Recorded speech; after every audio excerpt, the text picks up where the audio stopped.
Il est 9h.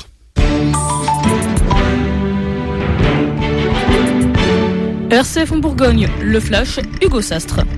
Bonjour à tous, c'est aujourd'hui la journée de la vie consacrée, une journée de fêtée depuis 1997 à l'initiative de Jean-Paul II. Une journée placée en premier lieu sous le signe de l'action de grâce parce qu'il est beau et juste de remercier le Seigneur. Cette journée est une invitation pour toutes les personnes consacrées à célébrer ensemble et solennellement les merveilles que le Seigneur a accomplies en elles.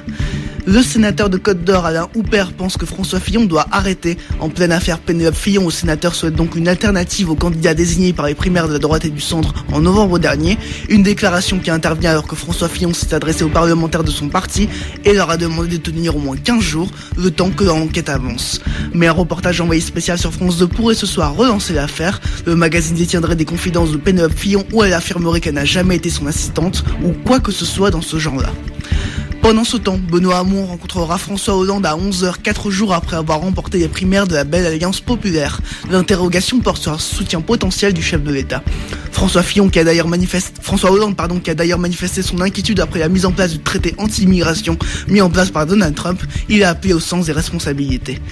Hier, le conseil départemental de la Côte-d'Or avait annoncé la mise en place de barrières de dégel sur les routes du département. Ces barrières limitaient la circulation aux poids lourds dont la charge était supérieure à 7,5 ou à 12 tonnes.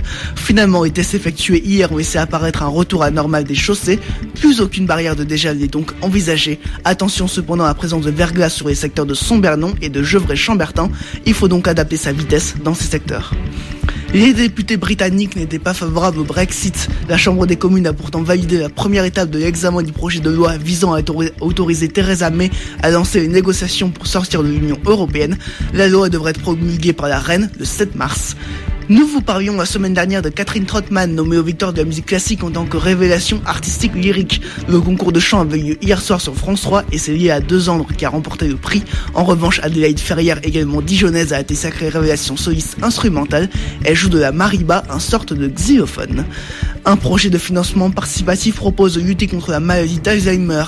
Intitulé La caravane de l'histoire, ce projet mené par l'INSERM a pour but de démontrer que la pratique de la musique et du tango est bénéfique pour les personnes atteintes de la maladie d'Alzheimer. Le projet s'installera au mois de mars à Baigneaux, les Juifs en Côte d'Or. Au sein de la maison d'accueil et de résidence pour l'autonomie, un atelier par semaine pendant 3 mois aura lieu. Pour apporter votre soutien au projet, il vous faut vous rendre sur le site cocoricos.org. Près de 200 000 Roumains sont descendus dans la rue hier soir et protestaient contre l'adoption d'un décret qui pourrait mettre à l'abri les hommes politiques de certaines poursuites. Ce décret devrait permettre de mettre à l'abri le chef du Parti socialiste démocrate, lui qui est accusé d'emploi fictif.